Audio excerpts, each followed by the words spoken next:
Night House on Solihull Radio.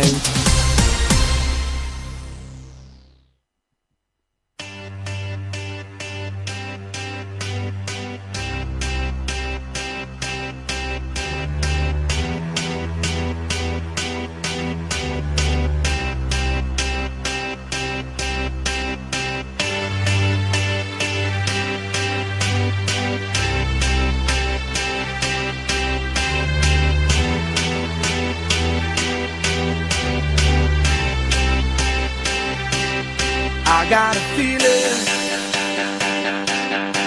that tonight's gonna be a good night. That tonight's gonna be a good night. That tonight's gonna be a good night. A feeling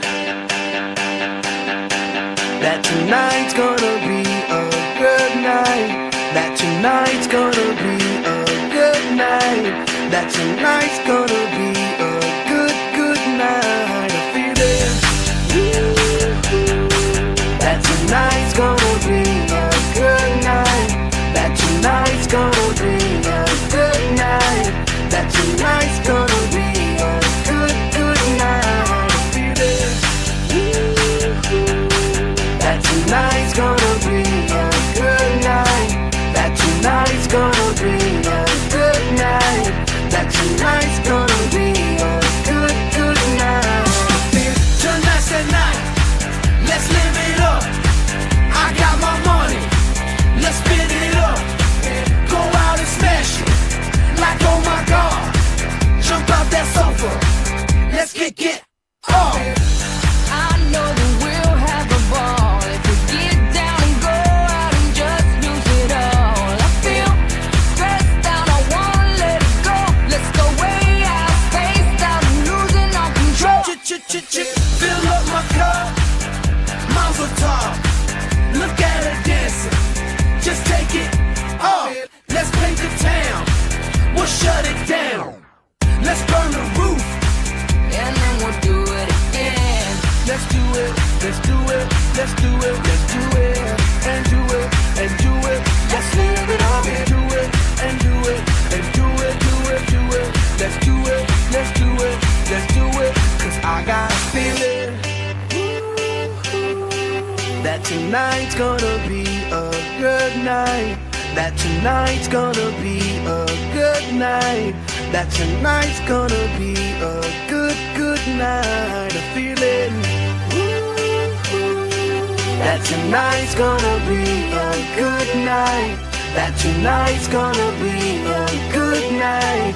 That tonight's gonna be a good night. A feeling tonight's the night. Hey, let's live it up. Let's live it up. I got my money. Hey, let's spin it up. Let's spin it up. Go out and smash it. Smash it. Like oh my god. Like oh my god. Jump out that sofa. Come on. Let's kick it off. Fill up my cup. Drink. Mazel tov. Look at her dancing. Move it, move Just it. take it off. Let's paint the town. Paint the town. We'll shut it down. Shut it down. Let's burn the roof. And then we'll do it again. Let's do it, let's do it, let's do it, let's do it, and do it, and do it. Let's live it up and do it, and do it, and do it, do it, do it. Let's do it, let's do it, let's do it, do it, do it, do it. Here we come, here we go. We gotta rock, rock, rock, rock, rock. Easy come, easy go. Now we on top, feel the shot, body rock, rockin', don't stop. Round and round, up and down, around the clock. Monday, Tuesday, Wednesday, and Thursday, Friday, Saturday, Saturday to Sunday.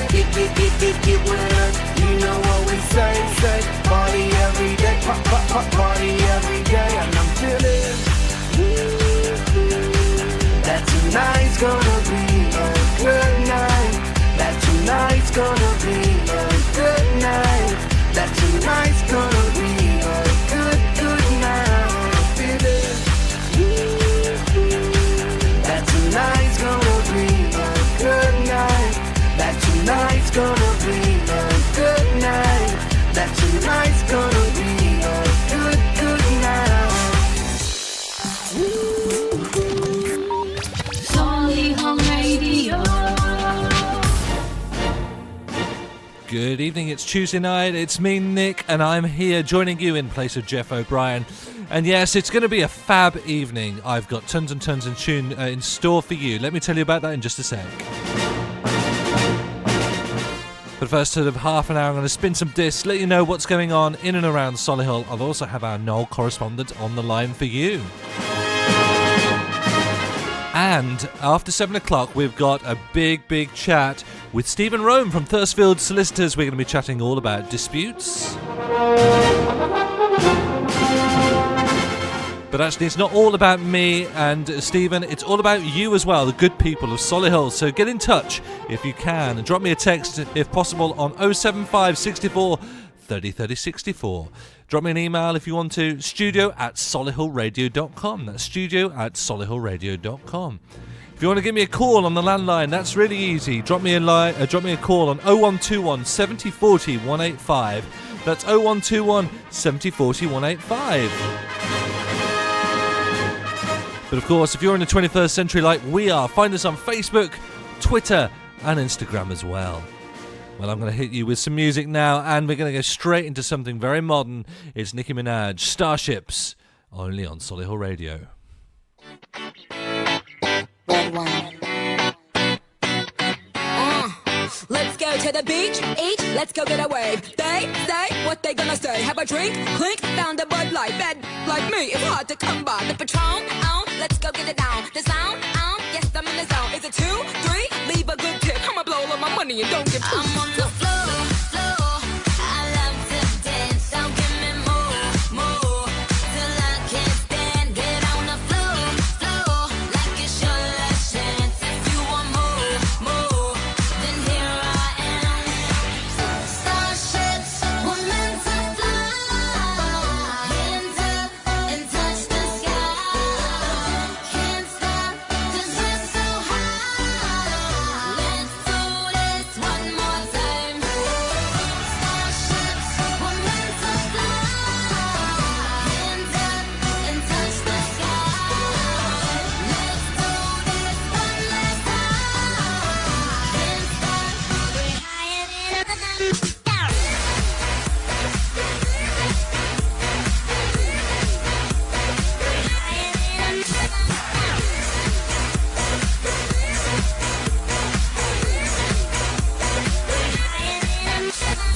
Jumping my hoopty hoop, I own that. And I ain't paying my rent this month, I owe that. But check who you want, I check who you like. Dance all life, there's no end in sight. Twinkle, twinkle, little star. Now everybody let me hear you say, right. Go spend all your money 'cause the day pay late. And if you a G. My name is Billy, so call me Lady. Get on the floor, like it's your last chance. If you want more, then here I am. Starships were meant to fly. Hands up and touch the sky. Can't stop 'cause we're so high. Let's do this one more time. Starships were meant to fly. Hands up and touch the sky. Let's do this one last time. Can't stop, we're higher than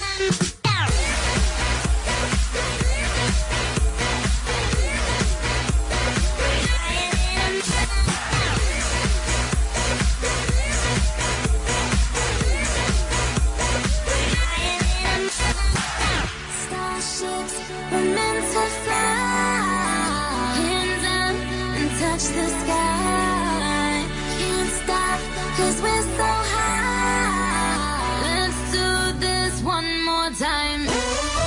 Starships were meant to fly. Hands up and touch the sky. Let's do this one last time. Can't stop, we're higher than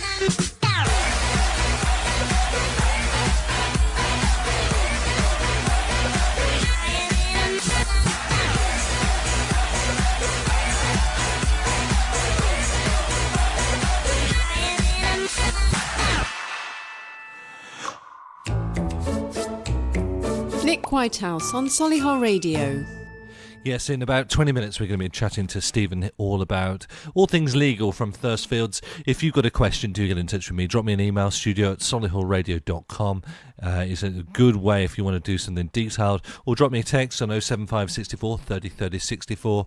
Or if you've got any stories about things going around in Solihull that you want to tell us about, maybe there's something from the weekend, maybe remembrance themed that you might want to talk about, that's great as well. Just get in touch and find out. I've got a couple of questions that are coming in.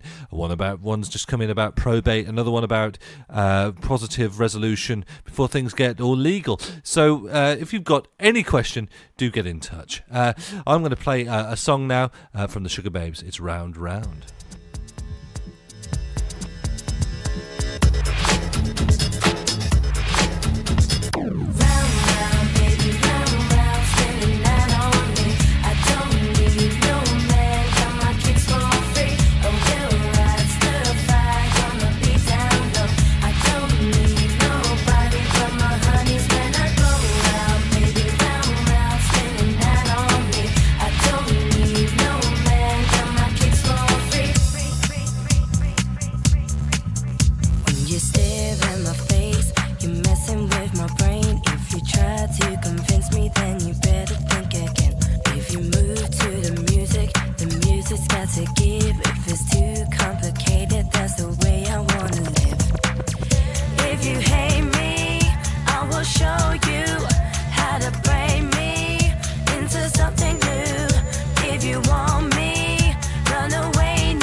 Thursfields is one of the region's most respected law firms with more than 120 years' experience.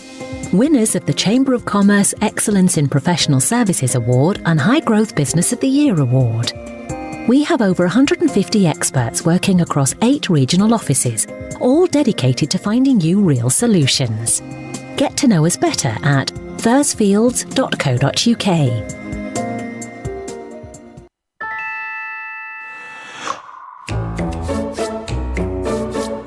Solihullradio.com. Hi there, I'm Joan Smith and I'm passionate about helping businesses grow. I'm an impartial broker working with experts in all areas of business support. I can support your business through different areas, for example, grants, loans, apprenticeships or training or general business advice. Get in touch via gintro.co.uk. Thanks a million. Stagecoach Solihull teaches skills. In drama, singing and dance. But these skills don't just vanish when the curtain falls. They're skills for life, stretching imaginations and improving literacy. For a career in the arts, learning new skills. Or just having fun. So visit our website www.stagecoach.co.uk/Solihull. Stagecoach Solihull. Skills for the arts. Skills for life. Yeah! You're listening to Solihull Radio. Indian Dream on Dove House Parade, Solihull's premier family-run restaurant offering authentic Indian and Bangladeshi cuisine with fresh ingredients and creative chefs. They can provide bespoke dining experiences, eat in or take away. 0121 704 9058. Solihull Radio.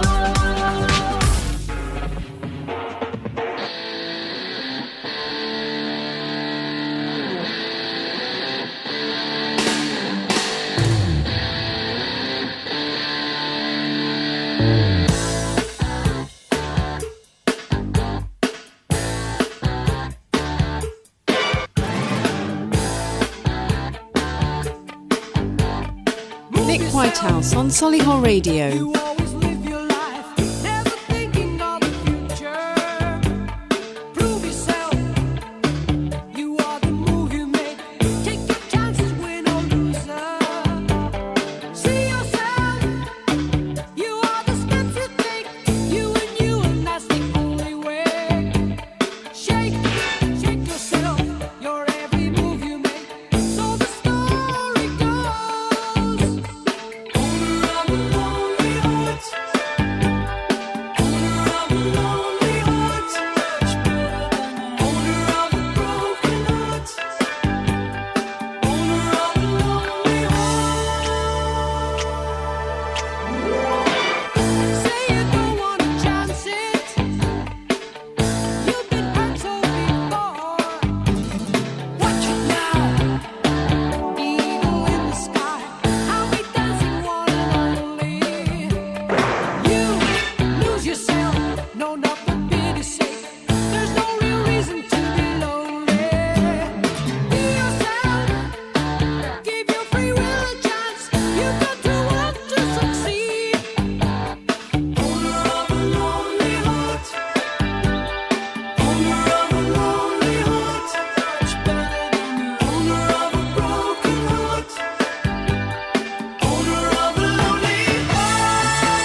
That's yes, owner of a I can't get my words out this evening. Owner of a Lonely Heart here on Solihull Radio, and before that we had a bit of the Sugar Babes, Round.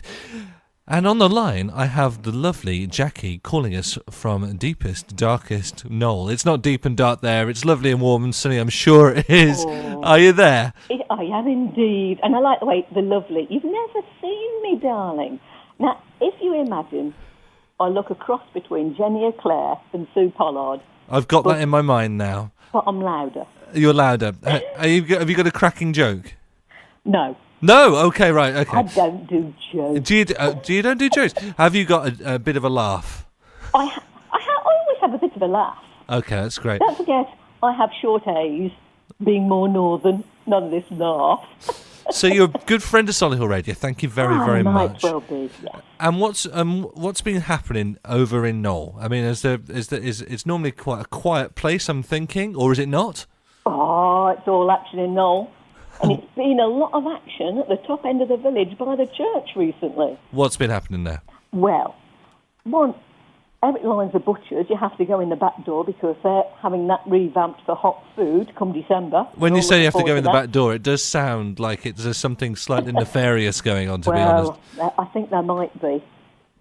But the other thing that's been going on is we've had a new cenotaph put up. Oh, right, yeah, okay. Because for donkey's years now, every Remembrance Sunday, we've had a makeshift one we bring out and put in front of the chemists. That's interesting that they just had a sort of a temporary one. Yeah, because the real one was stuck behind a load of bushes in the churchyard and nobody could really see it. And there wasn't really access, so when you do all your dib and step back from the cenotaph to lay your wreaths, there wasn't enough space. So people in the village, Knoll Society, the church, the British Legion, all got together, raised some funds, and for the 100th anniversary of the armistice, they've got a new cenotaph. So they've got the old cross, but the base and everything, and all the names in columns, and so it looks great now. And people know we've got a real cenotaph. So that was dedicated the week before Remembrance with the Mayor and Caroline Spellman, the MP. Yeah, of course. And was there a big turnout? Well, not for that, but there was for Remembrance Sunday. Did they close off the high street? Of course, and I was marching, Nick. Oh, wow, okay. Have you got a member of family who served, or have you got another role? Well, mother-in-law was in the ranks, but you can join the British Legion. You don't have to be a member of the services now. If you want to be a member of the club, you can come along and just join. And I'm a member of the women's section. And yes, so we had a big march down the high street, which is all closed off. And it was great because it was dry. I know they had a great one in Shirley as well. Well, yeah, my son's a cub, and he wasn't the Shirley one. He's in Earlswood, but I was ever so proud that he read in church. He was part of the service, and it was a real sort of a moment where you think, wow, this is sort of my hairs have gone up on the back of my neck. It always gets me, that service, because you always put yourself in that position and sort of think about now when I'm a bit older, think about my son going off to war if it came to it in 10 years. He's only 9 now, but you're thinking about how horrible that must have been for people at home and horrible for families, and you just sort of, it's really sort of spine-tingling stuff. Yeah, because my uncle, he went into the paratroopers for World War II, age 17, and he flew in on a glider into Norway for the relief of Norway. At 17. I mean, that's no age, isn't it? If I think about what I was doing at 17, and I couldn't imagine me handling that. Having a few drinks underage, no doubt. Well, it was more sort of guitars and driving a bit dangerously, to be perfectly honest. How my parents let me out in their car, I'll never know. I mean, how many people were involved? I mean, you've got quite a large British Legion in Knoll, haven't you? Yeah. Were there a good couple hundred, maybe? Oh, yes. Yeah. And we had a great band this year that usually do Bedworth, or Bedworth, as they call it, Bedworth. But luckily, they got other people there, and we had them, and they were a great band to march to. Wow. Although my daughter didn't mark my marching as high as my husband's because I didn't have enough arm action. I can't believe that you're being assessed on your marching. I know. She watched the video because they all come online now, don't they, on Facebook? Yeah. And I had poor arm action. I wasn't swinging it high enough. Well, there we go. That's a turn it for the books. You told us that you're not swinging it high enough. There we go. I wasn't swinging it high enough. Okay. My husband, he got a good swing. So, okay. So basically, what's going on? I guess have you got a bit of a run up to Christmas happening in Knoll? Is that starting to happen now? Well, yes, and of course next Wednesday, because I know some people listen to this on podcast. Next Wednesday night, it's the Knoll Christmas light switch on. Oh yeah. So that's next Wednesday about 5:30, and have late night shopping. Oh wow. Okay. So do you tend to do a lot of your shopping in Knoll? Bits and bobs. Bits and bobs. But of course, there's a controversial parking problem. Oh, go on. Tell me more. Oh. We love a bit of controversy. Leading into the legal bit. Everybody complains about the parking in Knoll because there's a lot of off-road parking, and you can't get round the green. People can't park in front of their houses, and then they've now put 20p after half an hour. You have to get a ticket. So people dropping children off, it's their aggro, getting the 20p out. And if you want to say go to the chemist, half an hour, if there's a queue, 20 minutes to get your drugs. And it's happening now that people are now going to Dorridge and parking at Sainsbury's instead. Well, I'll tell you what, that's obvious. I mean, that's quite a big ask, isn't it, really, for the good people? I mean, that's going to affect the people coming through the town, isn't it? It has affected it, but of course the council didn't take any notice. Shocking. Oh, everybody's up in arms, Nick. Yeah. It's the main point of contact. What do you think? The parking's ridiculous? Are you a bit of a rebel? Do you always pay? Do you always run back to your ticket, or do you just think, yes, I'll let it run for an extra 5 minutes? No, I'm always up front and paying. I'm paranoid. You're a bit paranoid about it. Well, no, I'm just very paranoid about getting fined because I dread to think what my husband would say when I get back. Oh, right, okay. No, because you're marching and you're parking. Oh my gosh. Yeah, so, and that's that. So you must come into the village because I've got the rock choir on Wednesday next week. Okay, well, tell me more about that. Oh, the rock choir. Yes, I'm thinking I'm in negotiations to get them on Solihull Radio again. They were on a couple of weeks ago. I'd like a bit of a concert between you and me in the studios, and maybe you could come and see them if you'd like it. Oh yes, well I have people in the rock choir. Do you? Who sing? Yes, friends. Who should we shout out to? Pardon? Would you like to do a bit of a shout out to them? Well, Pauline Murdoch. There we go. Okay, Pauline. This is for you. You're a bit of a James Taylor fan, right? I am. I did in my early days. I used to see all the sort of like Californian type thing, Crosby, Stills and Nash, bit of James Taylor. So what song do you fancy having from James Taylor if I was to type in?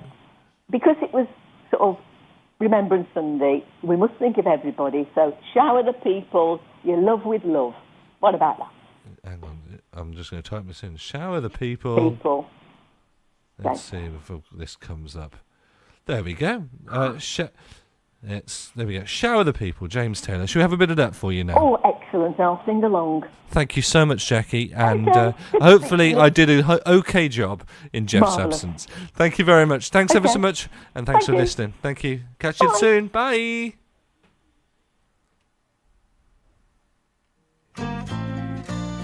You can play the game and you can act out the part, though you know it wasn't written for you. But tell me, how can you stand there with your broken heart, ashamed of playing the fool? But one thing can lead to another. It doesn't take any sacrifice. Oh, father and mother, sister and brother, if it feels nice, don't think twice. Just shower the people you love with love. Show them the way that you feel.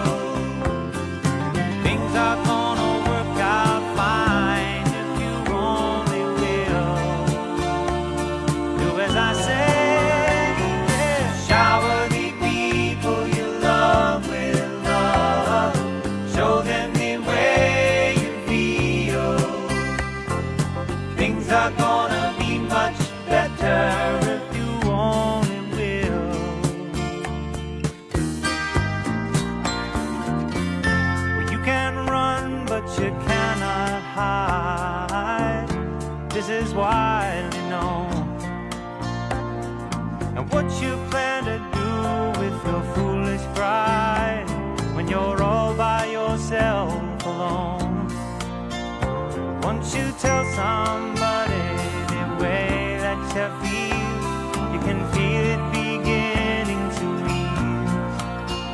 I think it's true what they say about this squeaky wheel, always getting the grease. Better to shower the people you love with love, yes, and show them the way that you feel. I know things are gonna be just fine if you only will. What I'd like to do to you, shower the people you love with love, show them the way you feel. Things are gonna be much better if you only will.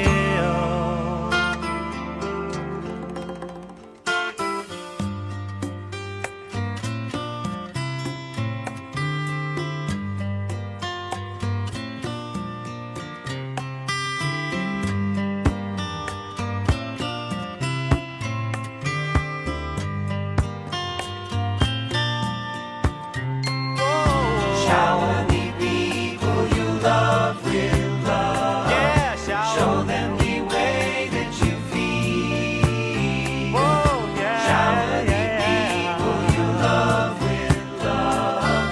Show them the way that you feel. Shower the people you'll feel better right away with love. Show take much to do that you feel. Sell your pride.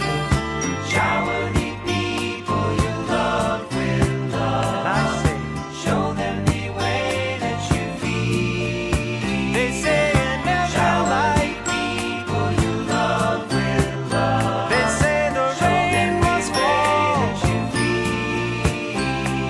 Just like a pouring rain. People you love with love. Make it rain. Show them the way that you feel.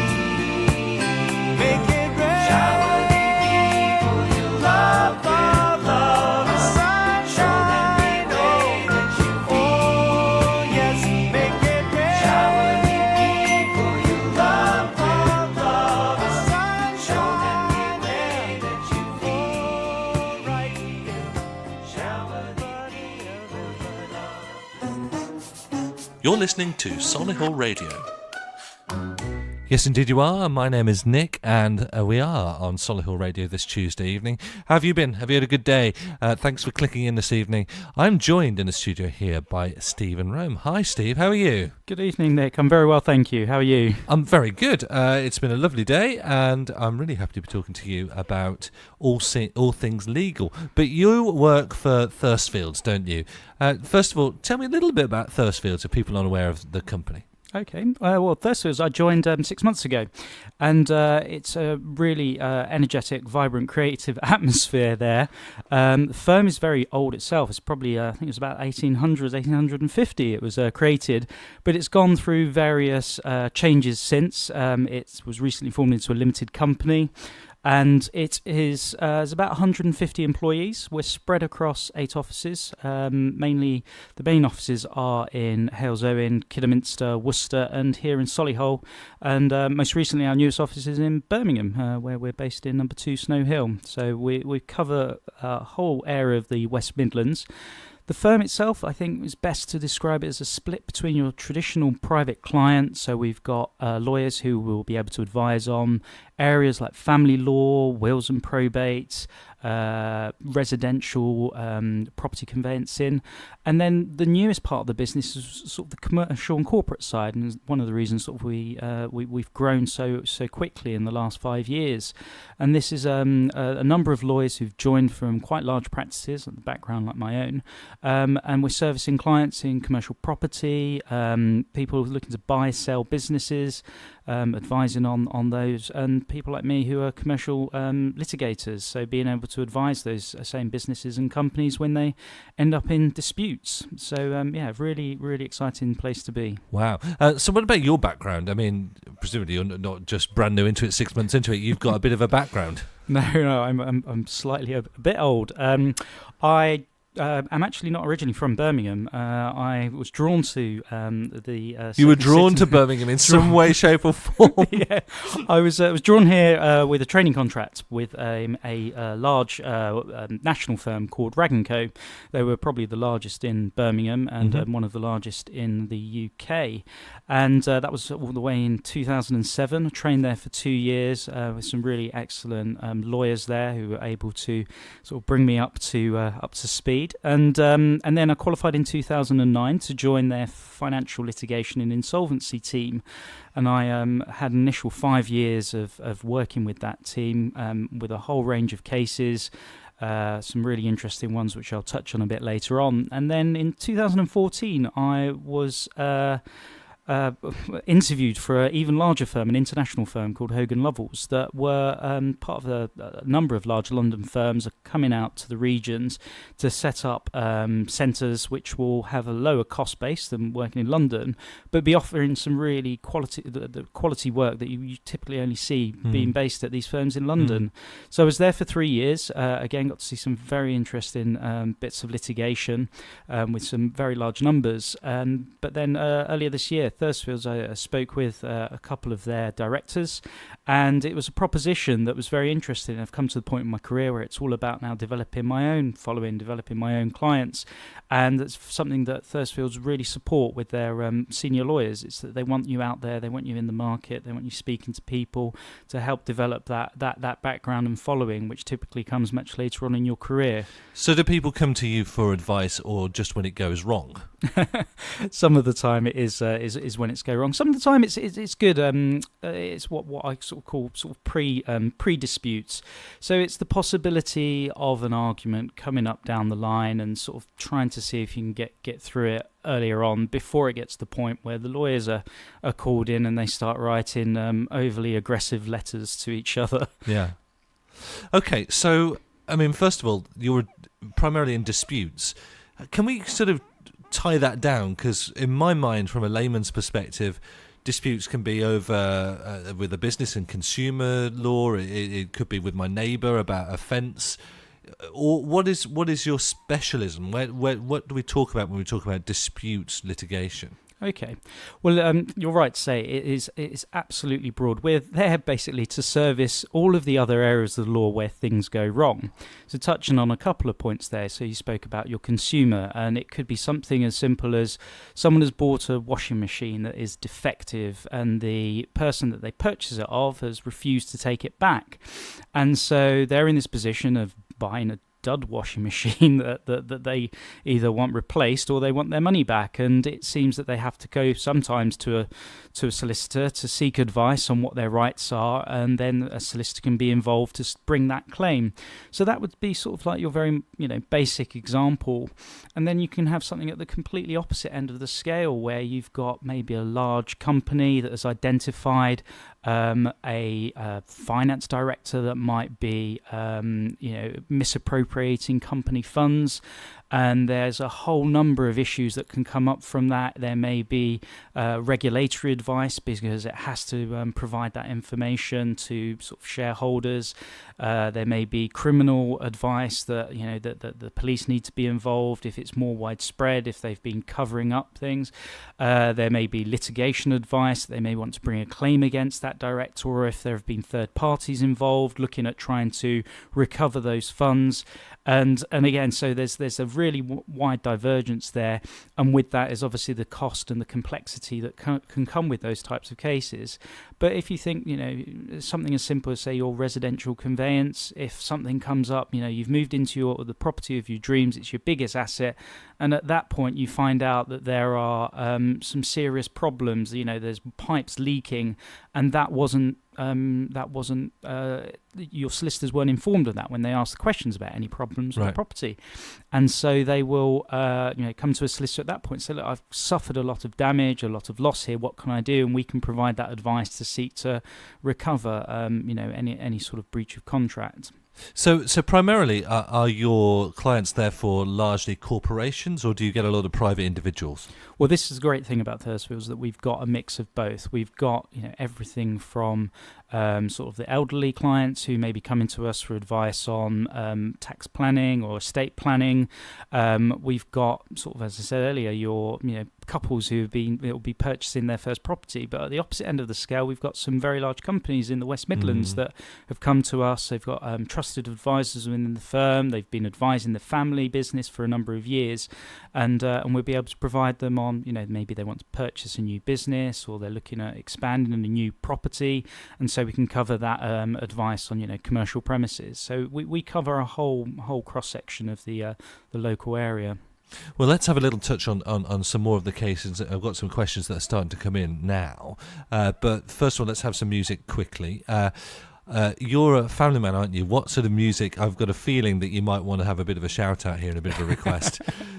Fire away. Okay, I have got so obviously to my partner Tammy and my two kids Marcus and Denny, and it's request for Thunder by Imagine Dragons. Here we go on Solihull Radio. Thunder.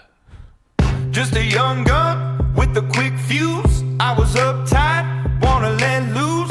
I was dreaming of bigger things and wanna leave my old life behind. Not a yes sir, not a follower. Fit the box, fit the mold, have a seat in the foyer. Take a number. I was lightning before the thunder. Thunder, thunder, thunder, thunder, thunder, thunder, thunder, thunder, thunder, thunder, feel the thunder. Lightning and the thunder. Thunder, feel the thunder. Lightning and the thunder. Thunder, thunder, thunder. Kids were laughing in my classes while I was scheming for the masses. Who do you think you are? Dreaming about being a big star. They say you're basic, they say you're easy. You're always riding in the backseat. Now I'm smiling from the stage while you were clapping in the nosebleeds. thunder, thunder, thunder, thunder, thunder, thunder, thunder, thunder, feel the thunder. Lightning and the thunder. Thunder, feel the thunder. Lightning and the thunder. Thunder.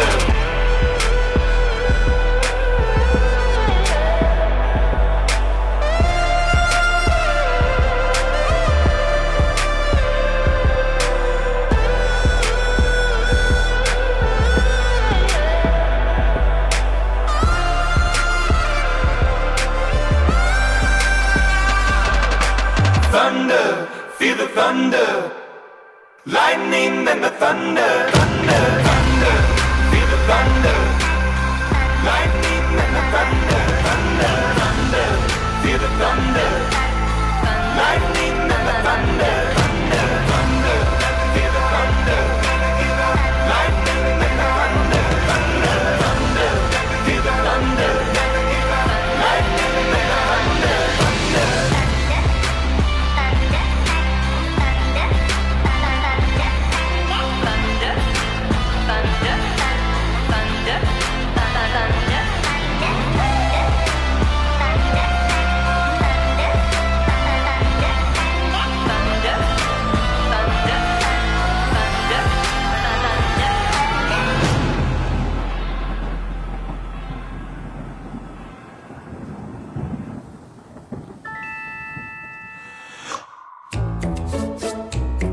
Nick Whitehouse on Solihull Radio. You're listening to Solihull Radio, and I am Nick, and we've got Stephen Rome from Thursfields Solicitors in the house at the moment. We're talking about disputes and resolutions. And I'm really pleased that you didn't request Baby Shark, but you hope that your kids might have been dancing around the house to that. Yes, definitely. So if I came to you, if I had a problem and a worry and a concerns, and I phoned up or got in touch with Thursfields, what would the experience be? Would I get through straight to yourself or a person like you, or would I be sort of filtered off into different departments? How does that work? Well, we try to, or our team on the reception areas that pick up the general phone calls, try to at least have an idea of what the correct department or person will be. So if you do say disputes, typically it will come over to me or one of my colleagues in the disputes team. And sometimes if we're not available, we'll at least have a message, and someone will take a message, and one of us will give you a call back. And we'll sort of try and scope out. First of all, the main thing is whether or not we can assist with it. There's some things that we can't advise on or outside of our areas of specialities, but if it is something that we can assist on, we can give you sort of very general advice as to, this is what we couldn't do, the likely costs as well, because I think that is usually the biggest factor and biggest concern when you speak with solicitors, is that you know that it's not going to be cheap, and so you need to gauge whether or not it's something that's affordable. And we always like to be very straightforward and upfront about sort of the likely costs of instructing us. But let's say we jump through those initial hurdles and we have our initial meeting. And what I'd like to say, sort of most solicitors these days are very approachable. We're trained back at law school of client care techniques and being able to listen, which I think is probably one of the most important qualities. I'm guessing that the main reason for that is most people never really come to you in a really good place, do they? They often come to you in a place of stress or upset. Yeah, unfortunately for disputes lawyers, yes, it's usually in a case where they've been harmed by someone, or they are on the receiving end of a solicitor's letter. But the client experience with whether or not it's a disputes lawyer or sort of a non-contentious lawyer, so someone who might be helping you buy a property or buy a business, it will still be the same. It's that we want you to be in an atmosphere that you're relaxed, you're comfortable, you're made to feel welcome, because you're the most important person in the room there. It's not about us, it's about you.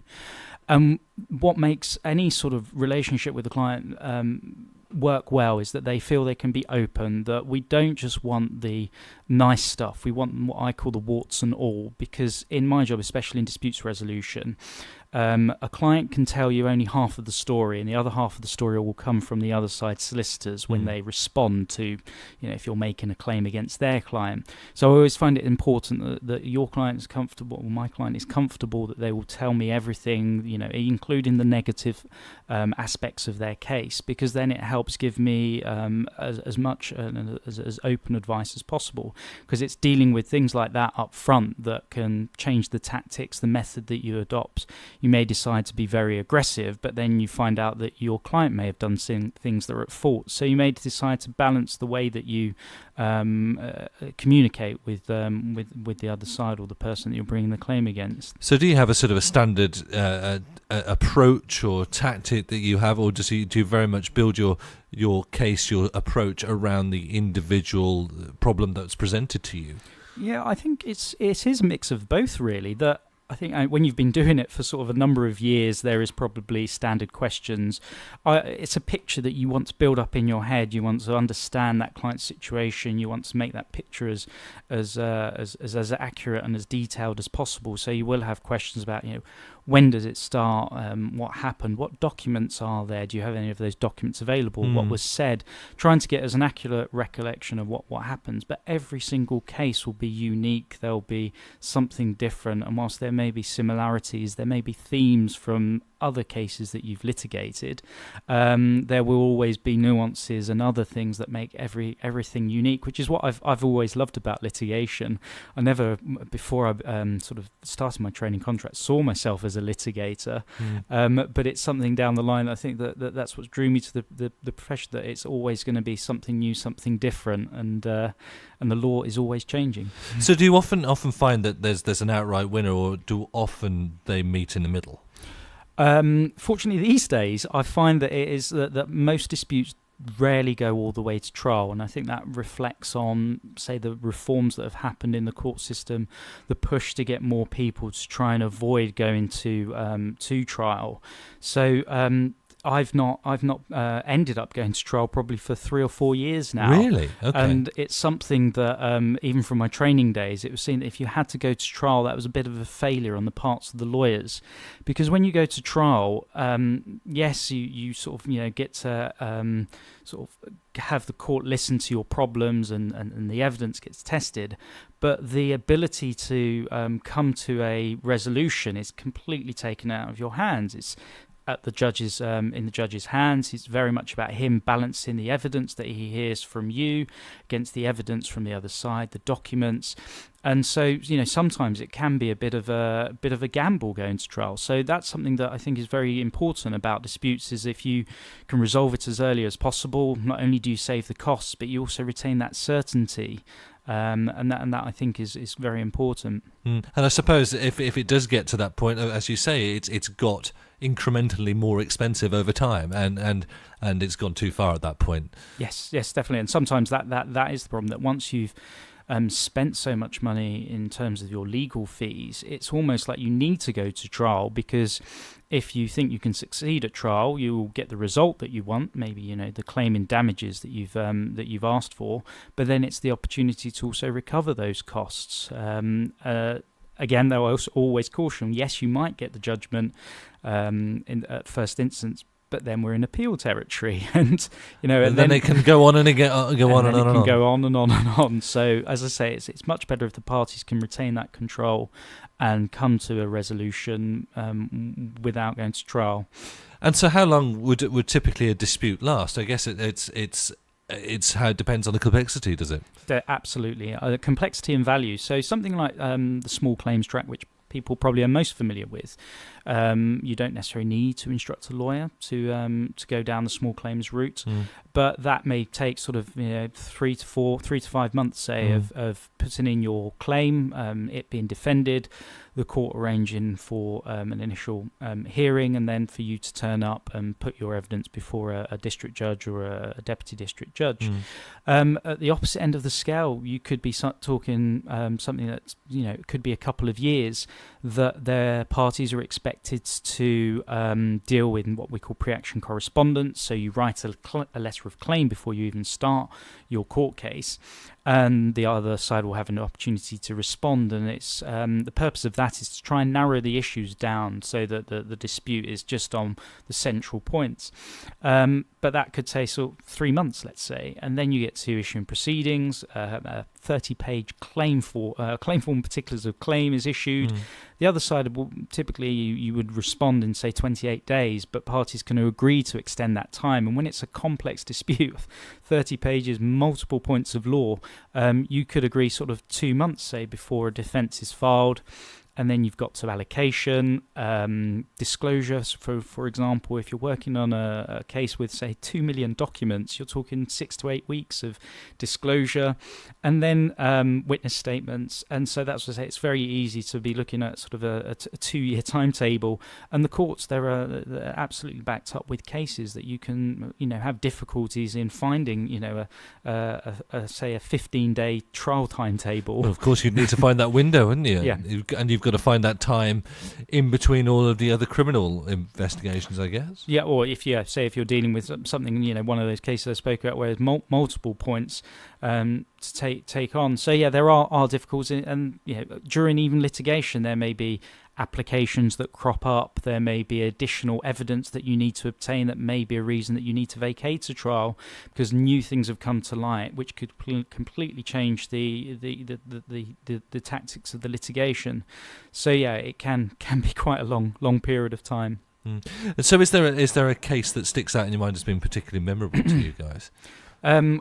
There's probably quite a few. I think my first case that definitely would stick out was back in 2011 when I qualified. So within, I think, the first few weeks... this is in the time when before you built up a stack of experience, exactly. I guess. This is when you're absolutely the rabbit in the headlights. Yeah. And the partner that I was working with had passed me probably what was one of the most interesting cases that I've had since. It was acting for a director in a dispute with an administrator who was claiming that various transactions had taken place, that the director had acted inappropriately. So it was a very interesting case, very technical, very quite a large value. The director's, this was a personal claim against him, so potential that he could lose a lot. And I think it was probably within the first year there was a point of law that we took with it and resulted in a striking out one of the claims, and that was appealed, and we ended up going to the Court of Appeal, and it was a very it's something that still sticks in my head to this day. Going to the Court of Appeal is absolutely amazing. You're there in front of a sort of 3 very senior judges, and it's quite humbling to see these individuals who've practiced, lived and breathed law for their whole life, and they know it all inside out, and intellectually they're sort of up there in the clouds, especially against someone who's just qualified into this area. They know the cases inside out, back to front, and you just think, when I turn sort of 65 and I'm that sharp, I'll be very happy. But you've got to start somewhere. That's the thing. Everybody has to start somewhere, and that's the great thing about it. Yeah. I've got a quick question that's come through, and you may all skim over this. Duncan wants to know if you know anything about probate, especially when it comes to house sales and property. Would you need to direct and deflect that elsewhere, or you skirt over the top of it? So that's definitely one that say had come through on our general inquiries. No one's available, and so Duncan comes through to me. Immediately it doesn't strike me as my sort of area, but to assist a colleague and try and make sure that Duncan's not having to repeat himself is trying to find out as much as possible. So probate would want to know, is there a will in place, or does he think there is a will in place? What sort of value are we talking about?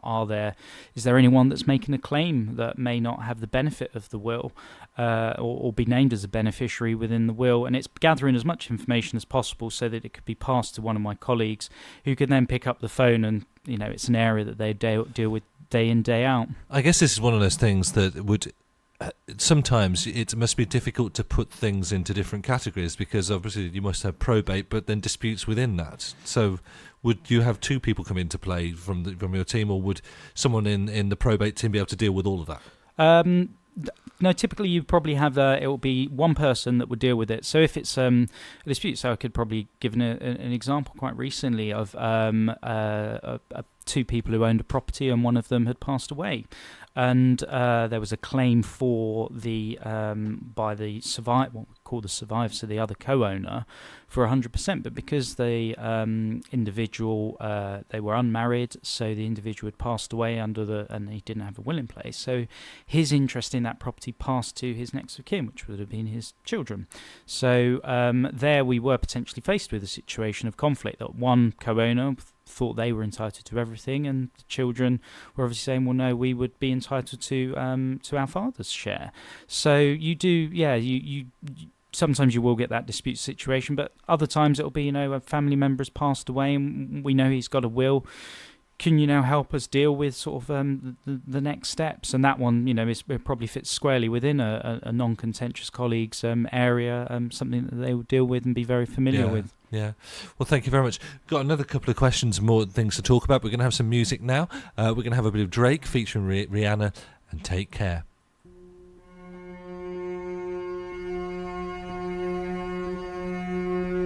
I know you've been hurt by someone else. I could tell by the way you carry yourself.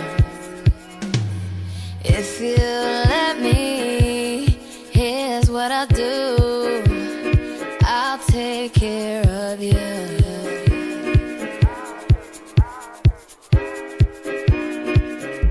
I've loved and I've lost.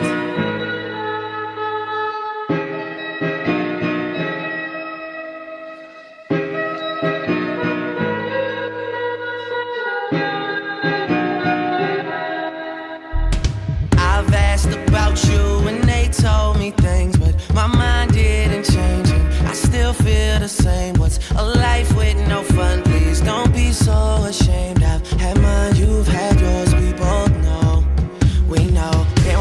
like I will. My only wish is I die real, cause that truth hurts and those lies heal. And you can't sleep thinking that he lies still, so you cry still, tears all in a pillowcase.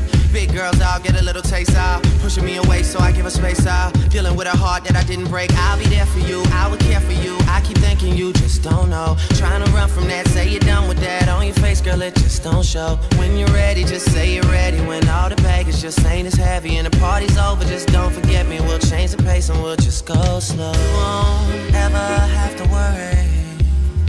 You won't ever have to hide. And you've seen all my mistakes, so look me in my eyes. Cause if you let me, here's what I'll do. I'll take care of you.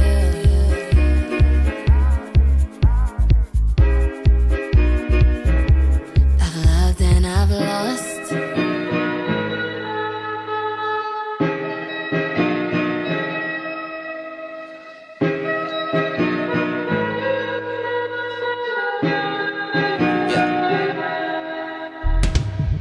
My birthday, I get high if I want to. Can't deny that I want you, but I lie if I have to. Cause you don't say you love me to your friends when they ask you, even though we both know that you do, you do.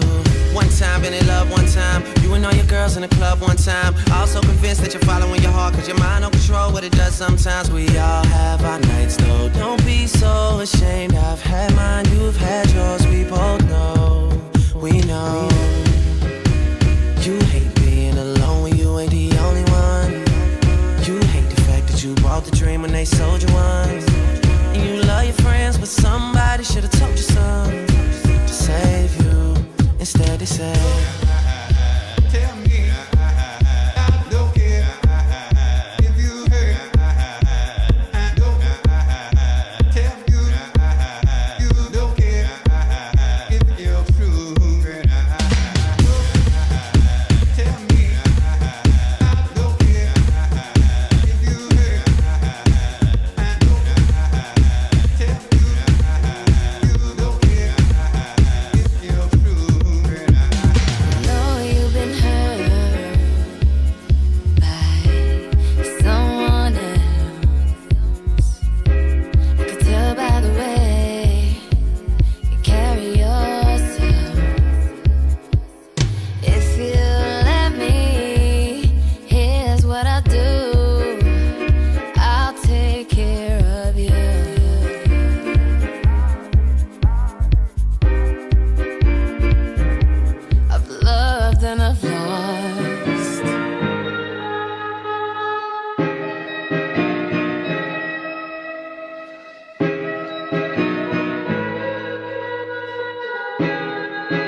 You're listening to Solihull Radio.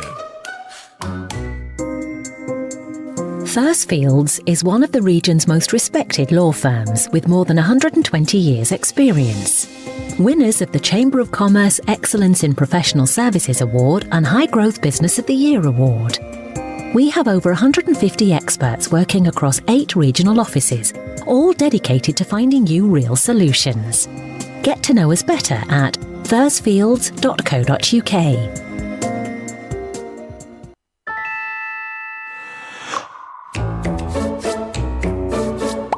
Solihullradio.com. Hi there, I'm Joan Smith and I'm passionate about helping businesses grow. I'm an impartial broker working with experts in all areas of business support. I can support your business through different areas, for example, grants, loans, apprenticeships or training or general business advice. Get in touch via gintro.co.uk. Thanks a million. Stagecoach Solihull teaches skills in drama, singing and dance. But these skills don't just vanish when the curtain falls. They're skills for life, stretching imaginations and improving literacy. For a career in the arts, learning new skills, or just having fun. So visit our website www.stagecoach.co.uk/Solihull. Stagecoach Solihull. Skills for the arts. Skills for life. Yeah! You're listening to Solihull Radio. Indian Dream on Dove House Parade, Solihull's premier family-run restaurant offering authentic Indian and Bangladeshi cuisine with fresh ingredients and creative chefs. They can provide bespoke dining experiences, eat in or take away. 0121 704 9058. Solihull Radio. You are listening to Solihull Radio, and I'm Nick, and I'm joined by Stephen Rome from Thursfields Solicitors in our little legal hour. We've been talking about dispute resolution. I've had a question from Adrian Leonard, and he wants to. His question is, I'll just bring it up here. Is he gets frustrated by people thinking that law is just about fighting. Can you talk about the fact that actually it might be a bit more than just fighting, and actually you might give some advice on how to proactively make sure that you don't come into a conflict? Is that something that you do?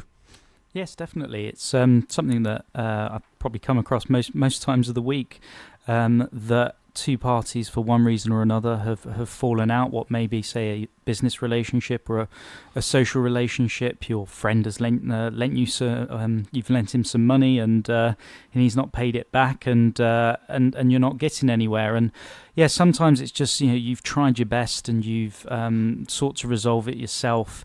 And so you've gone to go and see someone like Thursfields, a lawyer like me, and we can sort of advise. And sometimes it is better to sort of, they come to you and you take the emotion out of it. You look at everything objectively and you suggest ways in which they can approach the other side, and, softening the language and being more conciliatory, because sometimes you're so emotionally involved and invested in it that you kind of lose that sort of the bigger picture of everything. And that's where we can sometimes assist, say, look, for example, this isn't something that's worth going to court over, but this is what you might want to try.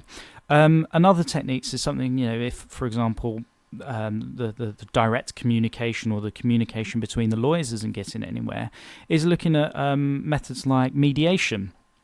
And that is essentially where you get a professional, a mediator, someone who is sort of, they typically have come from a legal background, so a solicitor or barrister, but their focus there is on trying to help the parties work together to break down the walls that may have built up over all of that emotional stress and strain and the language between each other, and try and move them forwards. And this is something that, very recently I was involved in a mediation. Two parties that had been battling it out for 2 years. They were, couldn't stand each other. They, couldn't be in the same room as each other. It was that bad. But, we did the mediation, had a mediator there, shuttle in between the two rooms, sort of getting the parties to talk to him, and then for him to go to the other party to relay the conversation. And we managed to at least come to a good resolution at the end of that, and the parties even managed to shake hands at the end of that. But that was 2:00 in the morning. So, gosh, that's absolutely. How much coffee must you have drunk to get through to the end of that? Do you ever get involved in sort of the employment stuff? So we're talking about, where there might be a union involvement or something like that, where sort of ACAS type arrangement, or is that a dispute that you tend to not go into? No, that's a really good question. With employment, it does sometimes come over to the civil area, but typically it does stay in their own separate area. So my colleagues in the employment team who deal with both sort of non-contentious and contentious work, but say there is a grievance filed by an employee, or that there's been some form of discrimination, and so there may be a claim that takes place in the tribunal that the employee brings, and that will be dealt with by my colleagues. But equally, there might be occasion where, for example, an employee has left, they've handed in their notice, then there doesn't appear to be anything wrong. But then all of a sudden you find that a competitor has got information that is your information. It might be, let's say, for example, designs or drawings, right, that employee is removed from the company system. And that's where it does come over to my area, where we are then brought in to advise on bringing a claim against that employee or that employee's company.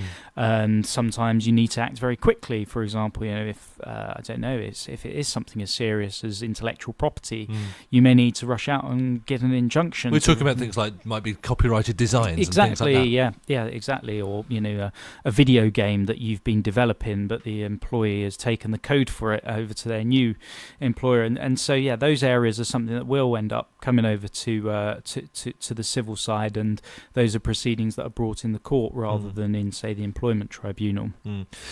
I'm an individual. I'm not a company. If I had a worry, a concern, and I thought I needed a solicitor, what should I look for in a law firm or a solicitor?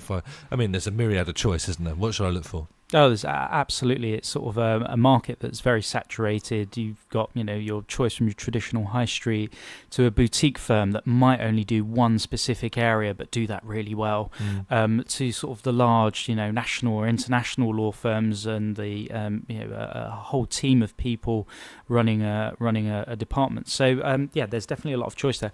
I tend to find it's important that you can get on with the lawyer, and that's very much part of our job sometimes when I've got colleagues who want to refer their clients over, say, to dispute resolution, but you've got to try and match the client to the individual and the style of the individual, because you could have, say, a very aggressive litigator, sort of the very classical image of a litigator, but that might not work very well with sort of a client that wants someone with more softer skills, that may not be familiar with the court process, may not be sophisticated in the way that they have purchased legal services in the past.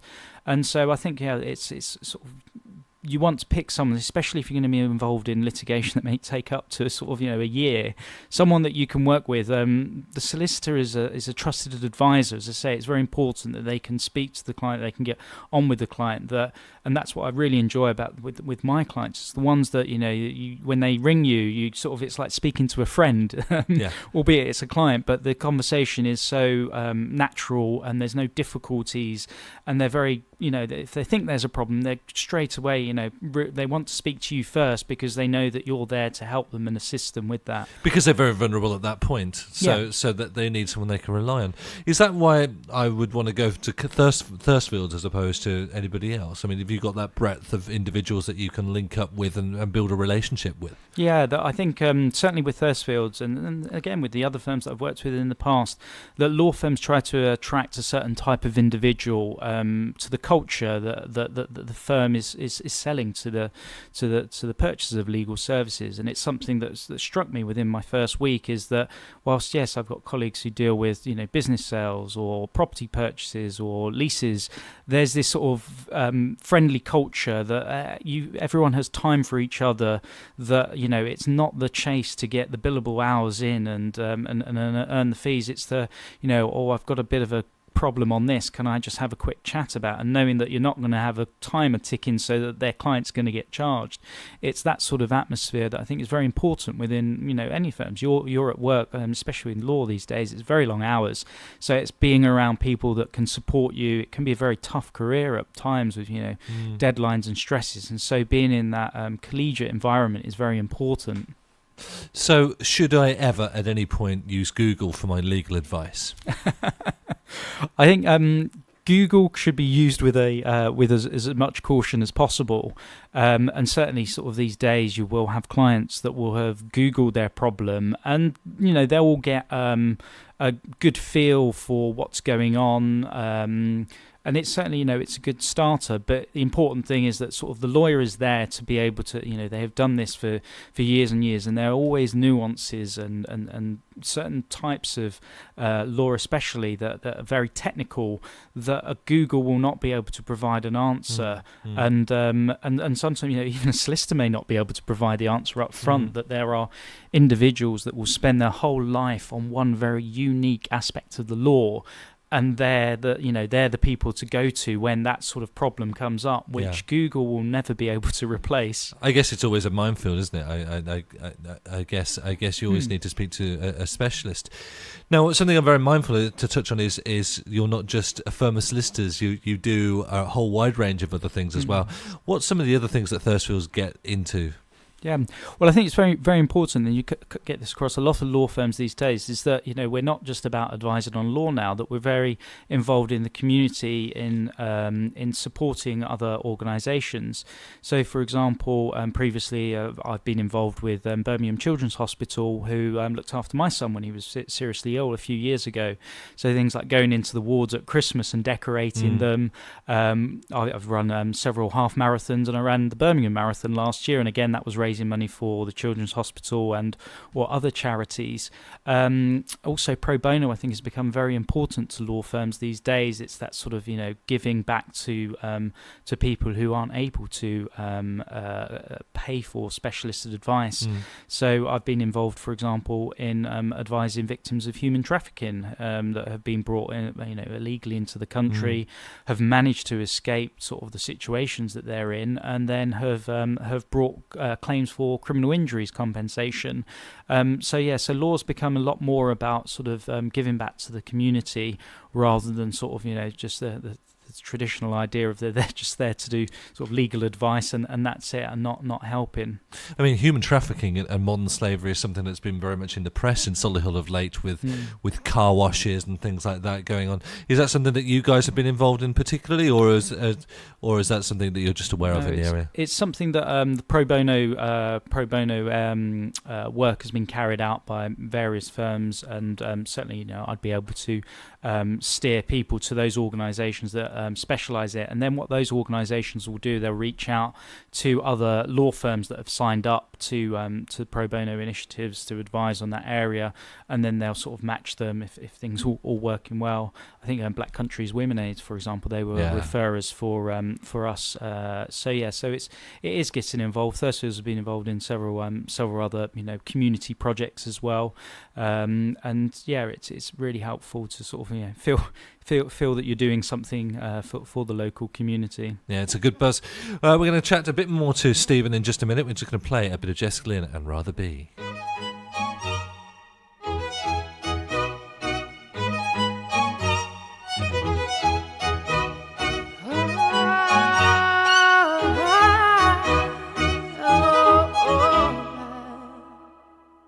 We're 1,000 miles from comfort.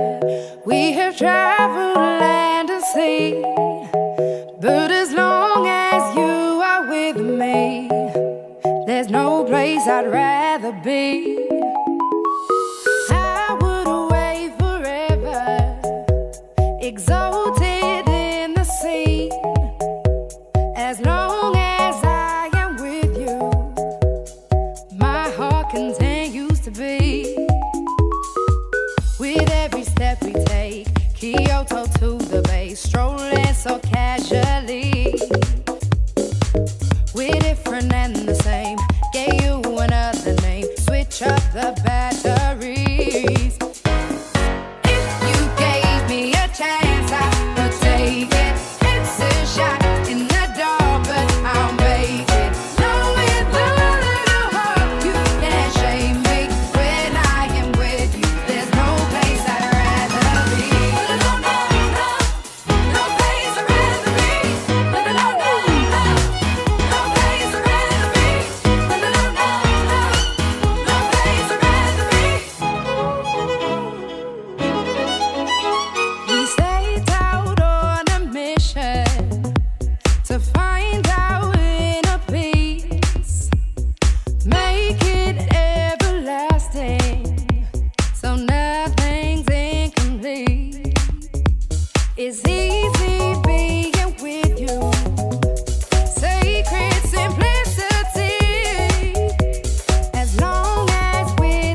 place I'd rather be. Yeah.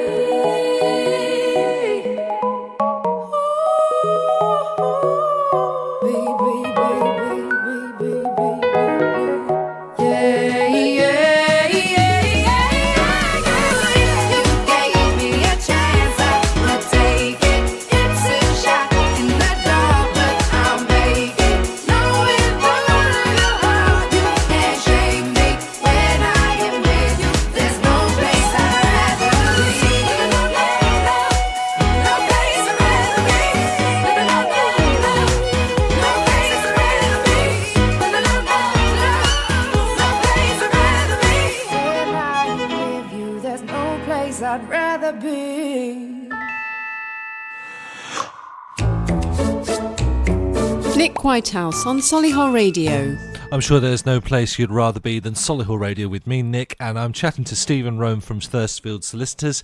But if you like what we've been doing tonight, you might want to click into next week's show with Jeff O'Brien, which is the Bid Show. And on that show, we've got Phoebus Software, Alexander James, and also John Timms from The Bid. So do click in next Tuesday for The Bid Show here on Solihull Radio. So what I'm going to ask you, Stephen, is what's next for Thursfields? What's the latest from there? Oh God, good question. The firm's doing really well. We've had about 20% growth in the last 5 years, so year on year. That's epic. It's absolutely fantastic, and that's been as I said, a mix of sort of bringing in people from sort of big commercial firms in Birmingham and getting them to grow their client base. And over in Solihull, where we've been now for 18 months, I'd say we've already moved offices. Once we've now pretty much full where we are at the moment, so probably within 6 months we're going to have to start looking for new premises. Our Hales Owen office is also going to be moving shortly, so the firm is growing. It's doing really well. Where would I like to see Thursfields in, say, 5 years' time? Well, definitely continuing that growth in terms of turnover and attracting those sort of really good quality clients that we're working with at the moment, those sort of like local businesses, the local SMEs who are sort of seeking a change of, say, their legal advisors at the moment. They may be unhappy. They're looking for sort of, some really passionate and enthusiastic entrepreneurial lawyers that have deliver really good quality client service and have come and joined Thursfields with some excellent experience that typically would cost double what they'd be paying at Thursfields. So what's the general sector performing like? You said that you've expanded rapidly. Is that a sector that is also expanding rapidly, or are you ahead of the game, or is that what the sector's looking like generally? I think so. Law generally, I think, is doing really well. A lot of the law firms, you see that they're all growing in terms of turnover. But I think once you get to a certain size, it's quite hard. If you've turned over 200 million, you're not going to turn over 220 million in the following year as quickly, unless you're merge with another firm. So for a firm like Thursfields, that historically I think it was sort of around the 2 to 3 million. It's now moved up to sort of 8 to 9 million, and it's continuing to sort of press ahead. So it's quite unprecedented growth in some ways, but I think it also reflects on sort of the energy and vibrancy that is there in the firm at the moment. That there's a hunger there to take on more work. We're not trying to grow too quickly so that we implode, but it's sensible growth. There's a great management team there that have been put together. We've got a whole team of up and coming sort of directors that will be ready to sort of move into those shoes when certain partners retire in a few years' time. And so it's looking like there's a very bright future ahead for the firm. Do you think they're looking to move beyond the region, or do you think they'd be doing that, or do you think it would be largely Midlands based? I think it's not so much move beyond the region. I think it's great if you can attract, say, firms that are outside of the West Midlands, because people these days are prepared to sort of move around. Certainly, I've gone down to London a few times to go and see clients. So national clients and international clients, that would be great. But for the time being, I think we're very happy in serving that area of sort of the West Midlands that sort of much larger firms perhaps are overlooking these days, because they've grown to that size where they're attracting the sort of the big London clients. And so, yeah, it's great. And that's what I really enjoy about sort of this role. I've been in that position of advising very large banks, multinational engineering companies. But that's the great thing about sort of with Thursfields, where you've got sort of family-owned businesses or sort of very smaller businesses where there's very much skin in the game of the individuals that you're dealing with. That, for example, in litigation, if you're able to resolve that dispute, then it means that they won't have to lose employees because they may have to pay, a large legal bill or a large amount in damages, and you really feel that appreciation with working with those individuals and clients. So you mentioned the growth in the sector. Is that because there's just more business being done that generates business as a service, or are people having more gripes? Are people having more arguments? Or is it a bit of both? Perhaps a bit of both. I think certainly these days, rather than having a number of cases where you'll have a pipeline of cases that going off to trial. For me anyway, a lot of my cases will be settling early. So as I said, it's much harder to find the sort of cases that will run off to trial, which I think sometimes is in the interest of clients, that they haven't got that huge legal costs sort of hovering over their heads. But also I think perhaps it may be that that certain firms are sort of taking clients for granted, and so where they're hearing good noises and they're speaking to their peers and hearing positive things, that they've started to move over to firms like Thursfields that are giving them the service that they're looking for, that they genuinely do want to learn and get to know the new clients and help them move forward in the next stage of their business, and being able to offer them that full service that maybe their other firms haven't been able to. That sounds fantastic. In a nutshell, how do we get in touch with Thursfields? How do we find out more about it? Okay, so obviously everybody these days will log on to the internet, and so www.thursfields.co.uk is our website, and that will have contact numbers for all of our offices. Over here in Solihull, you can contact us. We're on 0121 726 8782, and then there's also our general number, which is 0121 624 4000. So pick up the phone, or go onto our website. There's an inquiry form on there, so you can put in some brief details about what your problem is, so that our team can sort of get it to the right person, so that they can give you a call back.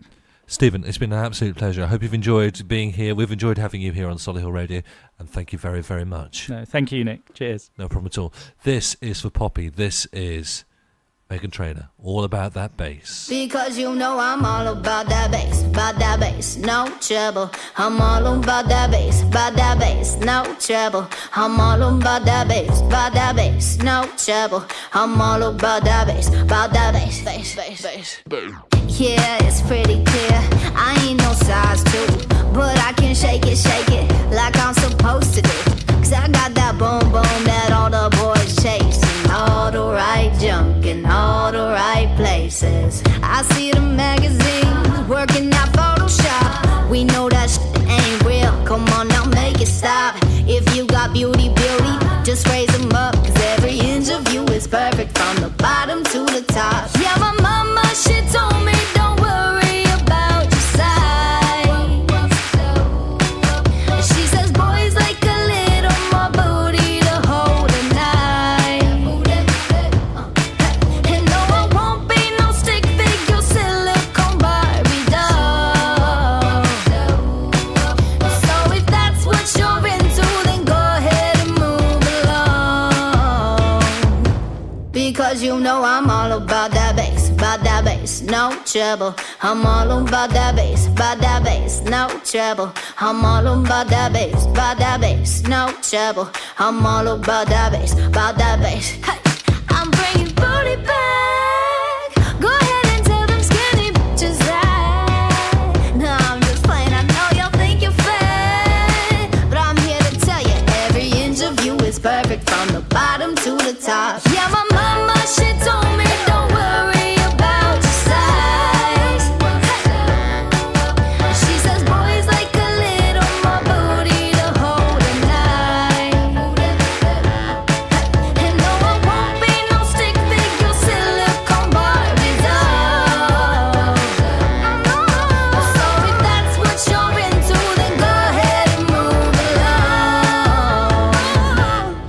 Because you know I'm all about that bass, no trouble. I'm all about that bass, no trouble. I'm all about that bass, no trouble. I'm all about that bass, because you know I'm all about that bass, no trouble.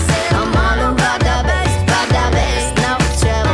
I'm all about that bass, no trouble. I'm all about that bass, because you know. Well, that's about all from me this evening. Thank you very much for clicking into Solihull Radio. I'll catch you again real soon. Do click in on Saturday morning at 10 a.m. I'll be joining you with the Solihull Show. Do stay tuned. We've got lots more music if you want to stay on our auto DJ after this show. Catch you soon. Thanks for clicking in.